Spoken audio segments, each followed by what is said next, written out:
Sziasztok! Megnézzük, hogy a szeretett személlyel mi a helyzet. Mire vágyik? Akar-e tőletek valamit még? Vagy gondol-e rátok? Szeret-e még benneteket?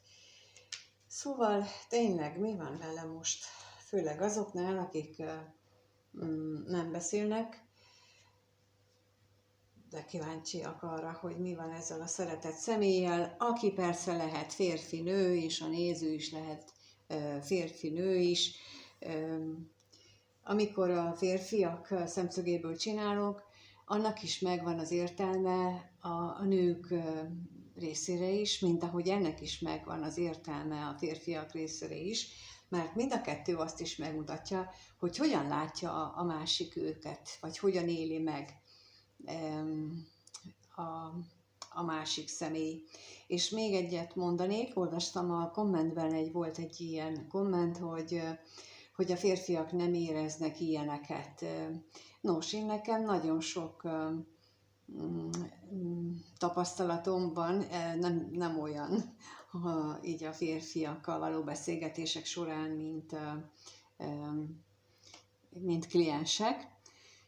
És igenis éreznek. Én azt tapasztaltam, hogy nagyon-nagyon sokan vannak. Persze, mint ahogy a nők között is, ott is vannak olyan személyek, akiknek nincsen, de bizony a férfiak között is van nagyon sok, akinek mély érzései vannak, és vannak ilyen gondolatai, amiket én közvetítek. Legfeljebb, akivel beszélget, az nem tudja őt megnyitni. Talán nekem egyben szerencsém van, vagy ez a külön adomány, hogy én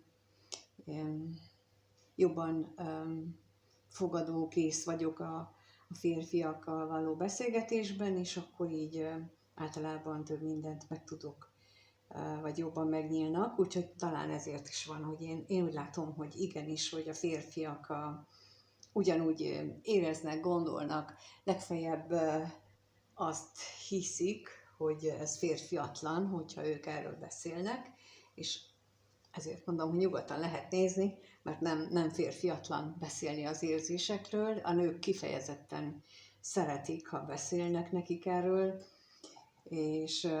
de ez ugyanolyan nehéz a férfiak számára szerintem, mint ahogy a nőknek is nagyon sok esetben vannak ilyen nehéz pontok. Na mindegy, szóval akkor most átérünk arra, hogy ez a szeretett személy, ő most mit él át, mit lehet tudni az ő jelenlegi szituációjáról, élethelyzetéről, és akkor ezt nézzük meg, hogy ő mit él át most.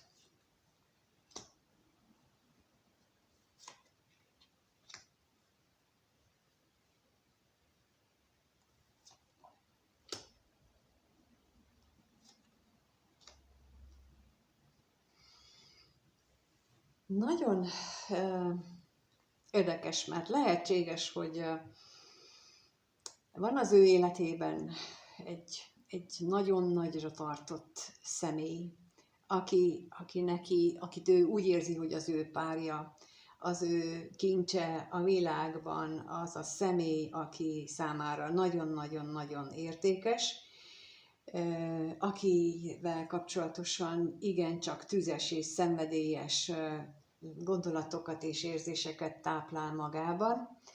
És ez a személy úgy tűnik, hogy arra bírja rá ezt a szeretett embert, hogy vagy a függőségeitől váljon meg, vagy a hazudozásaitól, vagy mindkettőtől. Tehát mindenképpen azt érzem ebből a hamisság lapjából itt, hogy ez a szeretett személy itt középen, aki a szíve csücskét foglalja el ennek az embernek. Szóval, hogy ő olyanra készteti, olyanra veszi rá, hogy a korábbi igaztalan életét cserélje le egy őszintébbre.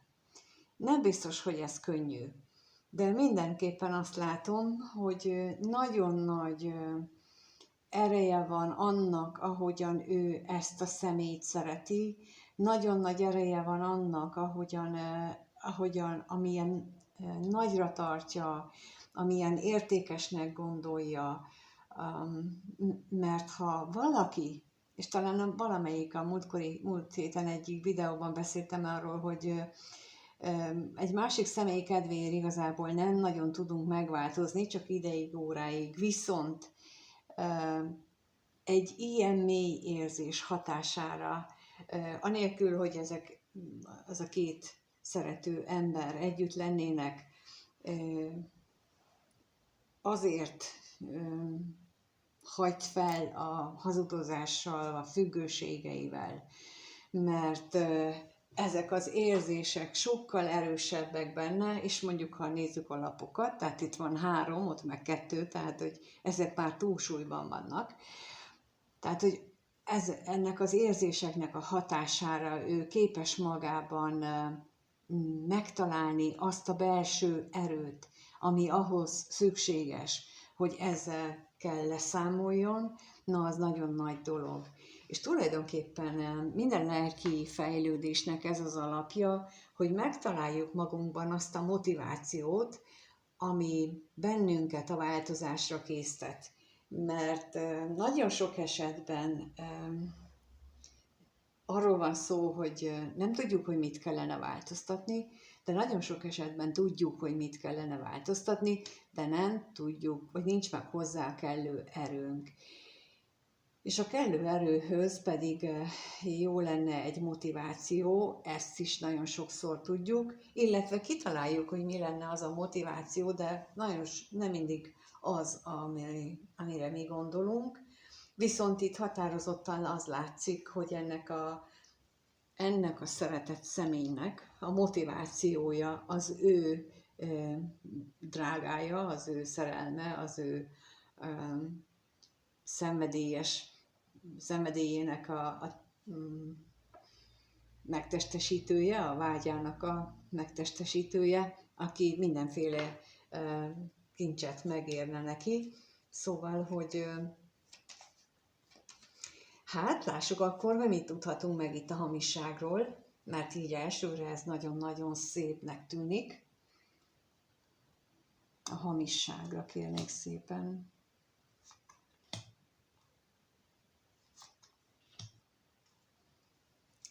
Lehetséges, hogy beszéltek erről, mármint ezzel a szeretett nővel, hogy milyen vágyai vannak a nőnek is. Hát mindegy, most így nőnek nevezem, de mint mondtam, akár milyen nemre helyettesítettitek. Szóval, hogy beszéltek róla, hogy milyen vágyai vannak a szeretett nőnek, és lehet, hogy azt is elmondta közben, hogy ezek a függőségek, amikkel a szeretett személy rendelkezik, vagy amit éli, amiben az én napjait éli, a mindennapjait, a hazugságok, a függőségek, ezek bizony őt elszomorítják, és lehet, hogy itt ennek a kommunikációnak is nagy szerepe volt benne, hogy ráébredjen ez a személy arra, hogy bizony, ha bármit akar ettől a személytől, vagy az ő szerelmétől, akkor neki kell változtatni, neki kell lemondani arról a veszteségre, kérnék szépen, hogy mit hajlandó érte megtenni. Mi az, amit ő hajlandó?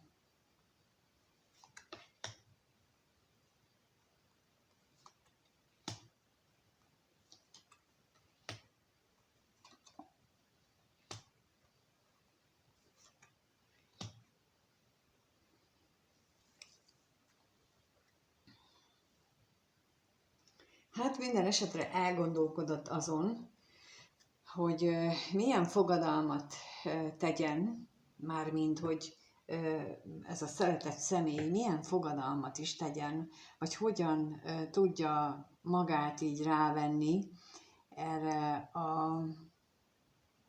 a változtatásra.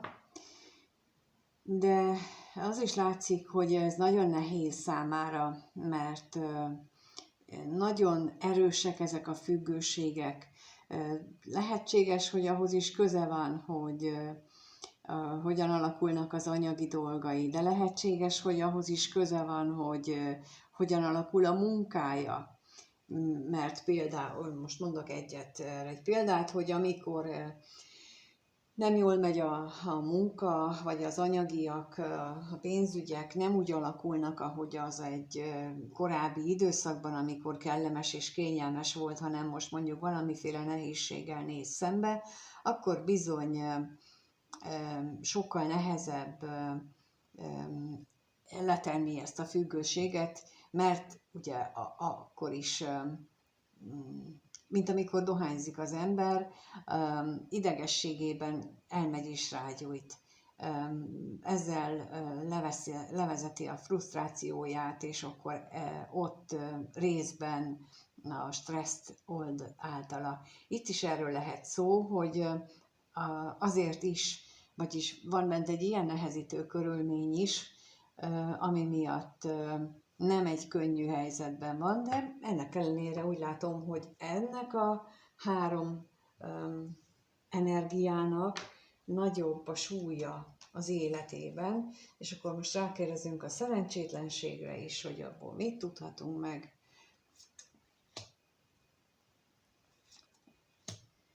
Őrült nagy változást mutat, ami az égiek által támogatva van. Tehát ez olyan, mint amikor az ember ilyen 45 éves kora után elérkezik ahhoz a ponthoz, vagy 40-45, ki mikor, éves kora után elérkezik ahhoz a ponthoz, hogy neki bizony muszáj változtatni. És ha nem változtat, akkor elkezdik az égi energiák különböző módon szorítani abba az irányba, hogy neki változtatni kell, és lehetséges, hogy ez a min változtatni akar, ez bizony azt ő már jó régóta érzi, és elképzelhető, hogy ez az ő szerelme is azért érkezett az életébe, vagy azért lángolt fel ilyen nagyon ez a szerelem, hogy ezt a változtatást kikényszerítse nála, ugyanis nagyon sok mindent láttam már, hogy mire képes a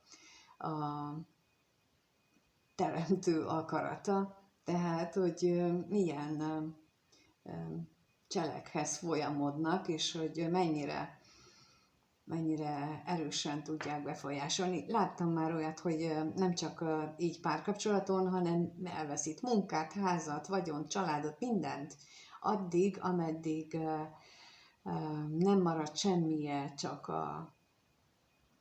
a hite végül is, hogy akkor hát már ettől lejjebb nem kerülhet, és akkor azt mondja, hogy na legyen úgy, ahogy te akarod, Uram, és ez itt most nagyon határozottan ez jön, hogy ez is ennek a folyamatnak ez a része, ez egy részlépése, tehát, hogy itt égi kikényszerítés alatt van ez a finomabb módja még, tehát itt még nem a nagyon durva kényszerítő eszközöket vetették be az égiek, hanem a szerelmet, a vágyat, az életnek a habosabbik oldalát mutatják meg neki, és hogy önszántából na akkor változtasson ezen a dolgokon. Bár ugye itt már látszik, hogy a munkájában ne vannak nehézségek, tehát nem ez az első, hanem ez a finomabb megoldási javaslata, mondhatjuk így is egyébként, és akkor mindjárt szebben is hangzik, hogy az égiek szempontjából ez egy megoldási javaslat, hogy hogyan változtassa már meg a gondolkodását, hogyan figyeljen oda a lélek, a lelkének a dolgaira, ez a személy. Na, de most, ha már így kijött ide középre az ő szívének választottja, akkor lássuk, hogy te vagy-e az a szívének választottja. Nos, megnézzük akkor, hogy veled a nézővel kapcsolatosan ez a szeretett személy mit gondol, milyen gondolatai vannak a nézővel kapcsolatban ennek a szeretett személynek, milyen gondolatai vannak, mi jár a fejében vele kapcsolatban. milyen gondolatok járnak a fejében a szeretett személynek.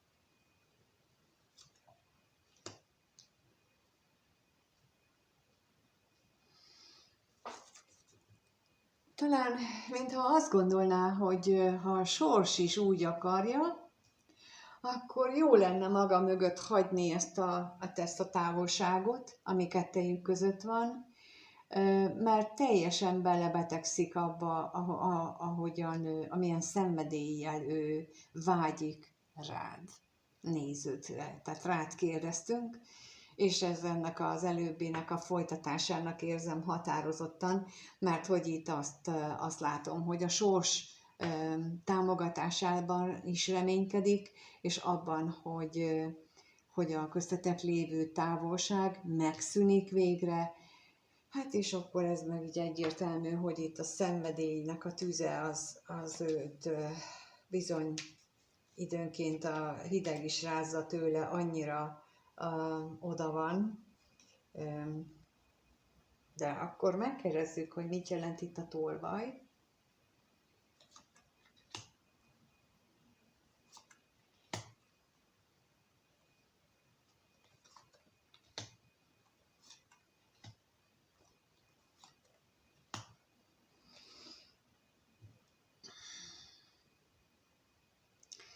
Hát igen, hogy a reményei, az, hogy eddig elég kilátástalannak érezte a találkozásotokat,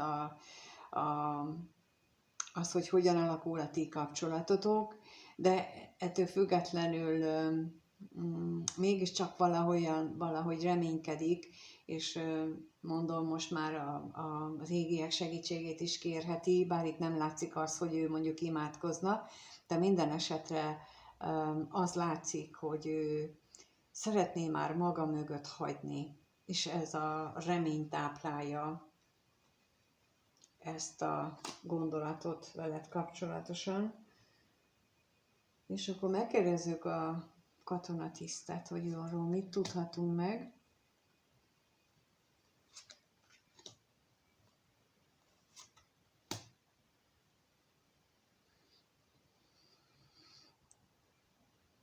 Ő kitartó, tehát érzékeli már egy ideje, hogy ez a köztetek fennálló távolság, az mennyire elszomorít téged is, és ő is nagyon is magába nézett, mint láttuk az előbb, azért segítenek is, külső segítséget is kap a másik láthatatlan világ részéről, hogy magába tudjon nézni, és meglássa a lényeget. De akkor mi a lényeg? Lássuk itt a betegségnél. Esetleg kaphatunk arra információt, hogy mi a lényeg?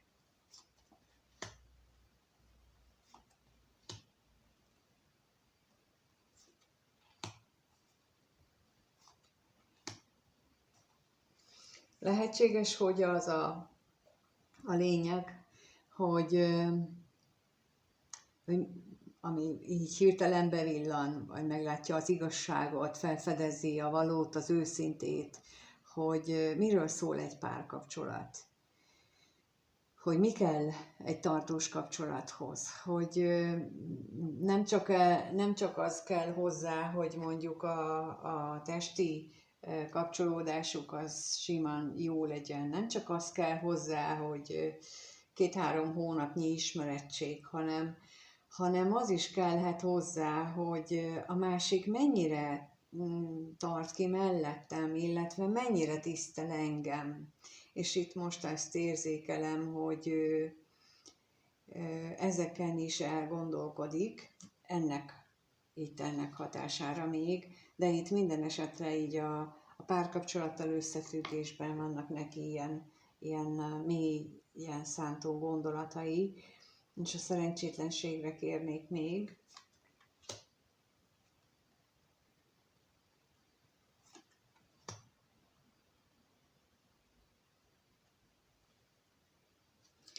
Hát azt látom, hogy ő nagyon vágyik arra, hogy találkozzatok. Fél is tulajdonképpen az anyagi bizonytalanságtól is, de ugyanakkor pedig nagyon erős benne a kettőtöket összefűző, vagy hát az őt hozzád fűző vágya mindenképpen nagyon erős, és akkor megnézzük, hogy milyen érzései vannak, mit érez ő, ez a szeretett személy mit érez a néző iránt, milyen érzései vannak neki, milyen érzései vannak neki, ennek a szeretett személynek milyen érzései vannak.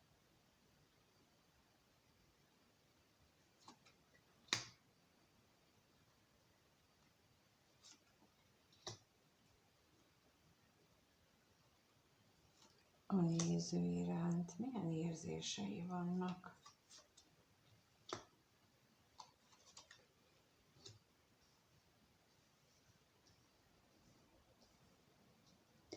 Hát, hogyha egy-két szóval akarnám ezt így megfogalmazni, akkor ennek az egésznek az a lényege, hogy az Isten is egymásnak teremtett benneteket, ő ezt érzi, nagyon határozottan, de azt is érzi, vagyis azt is úgy érzi, hogy azért van egy csomó akadály, és nem egy ilyen könnyedén létrejövő kapcsolatot adtak az égiek, tehát hogy ugyan egymásnak teremtettek, de meg kell küzdeni egymásért. Tulajdonképpen ezek az érzések vannak benne, és itt a küzdelmekre is mindjárt rákérdezünk, de még amit még látok az az, hogy nagyon jól érzi magát veled, minden együtt töltött óra, perc az számára élményszámba megy, azt ő nagyon-nagyon szereti, egy teljesen új oldalát mutatod meg saját magának, azt az oldalát, amit ő másnál nem tapasztalt. Lehetséges, hogy te képes vagy őt megnyitni olyan módon, ahogyan senki más nem tudja, és ahogyan ő magát is elzárta. És tehát itt valahogy ezt érzékelem, hogy ilyen így a kommunikáció és az örvendezés lapját így kombinálva, hogy olyan felfedezéseket is tesz általad, vagy az irántad való érzései, vagy az veled töltött időben, amit ő nem is feltételezett volna magáról sem korábban. De akkor megkérdezem az üzenetet, hogy mit lehet erről tudni. Mit lehet tudni az üzenetről? Bizony, azt támasztják alá, hogy olyan nagyon újszerű dolgokat tapasztal meg, és olyan, mint hogyha ilyenkor a nehézségek, a problémák azokat, mintha elfújná a szél, mindig történik valami apró csoda, amitől így kisüt a nap az életében. És akkor a vesztességre kérnék szépen még, hogy itt milyen élmények vannak még benne.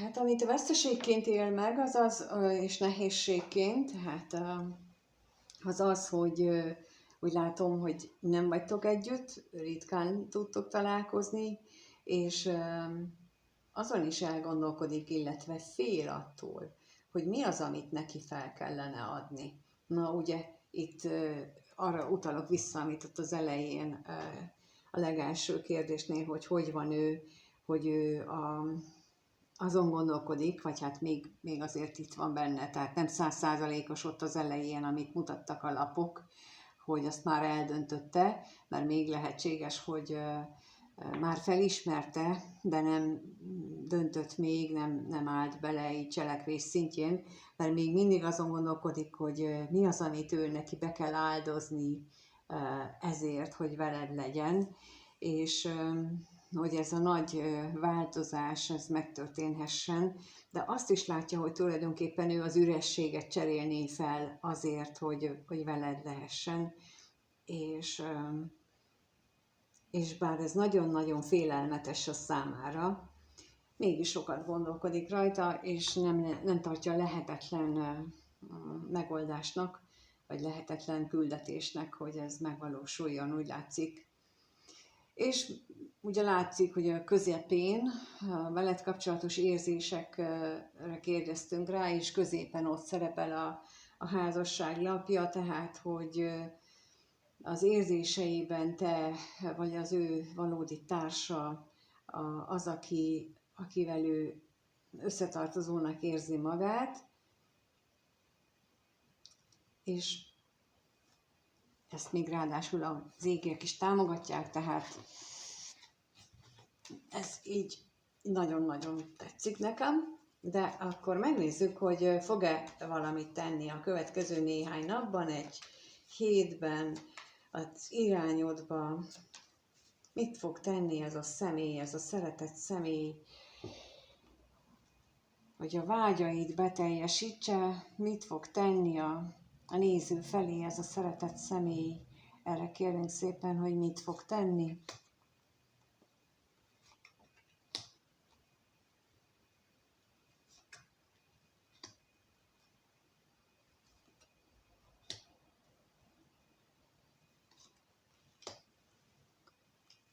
Úgy látom, hogy annak ellenére, hogy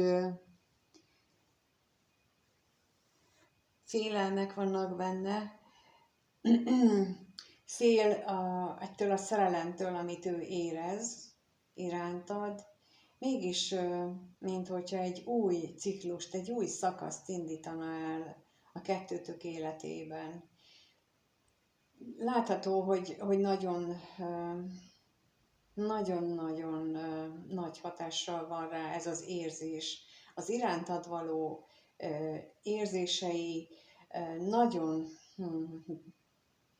jelentősen befolyásolják az életét, a gondolatait, és reménykedik abban, hogy talál megoldást.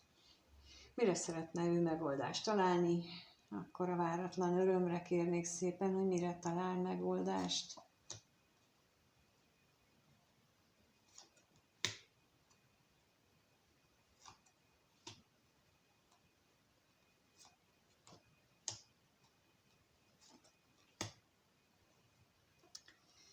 Hogyan tudja ő az érzéseit, vagy az életét úgy megváltoztatni, hogy az ürességből a gazdagságba, az éhségből a jó lakottságba tudjon változni, és valószínűleg itt környezetét, tehát az otthonával, a jelenlegi környezetével kapcsolatosan is nagyon nagy változásra van szükség, és ehhez szeretne ő égi támogatást is kérni, de akkor a féltékenységre is kérek. Arról mit tudhatunk meg?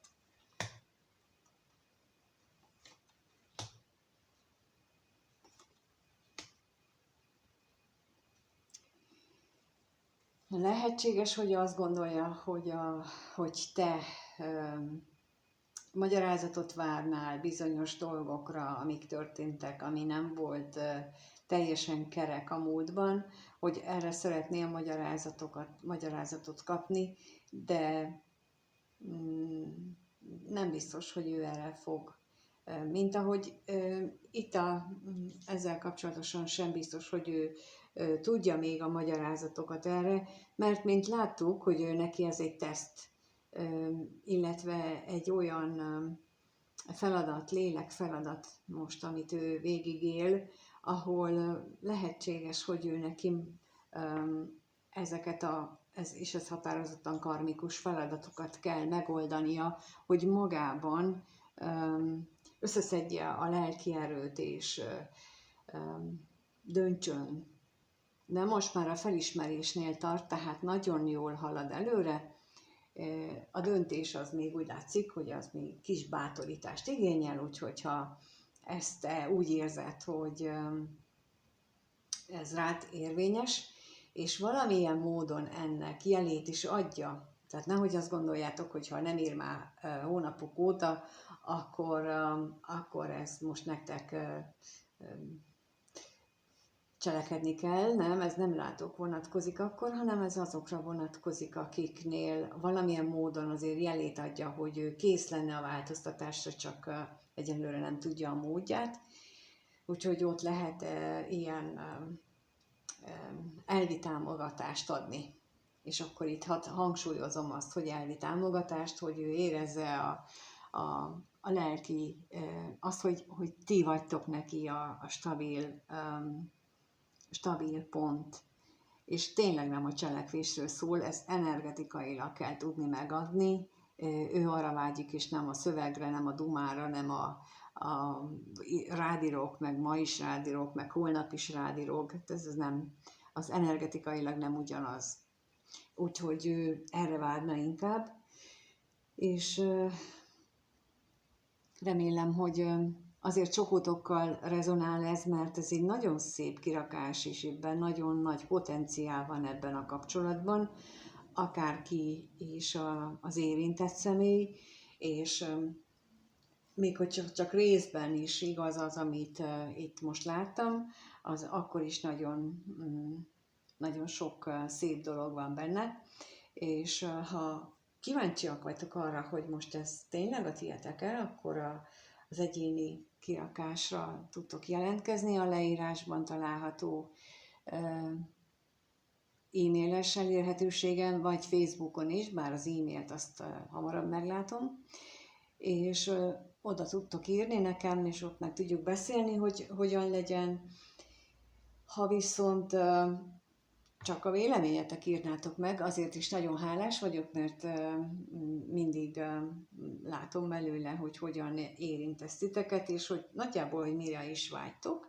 Úgyhogy ezért is, azt is nagyon köszönöm a lájkot és a feliratkozást is mindenkinek, és egyébként pedig mindenkinek minden jót kívánok. Sziasztok!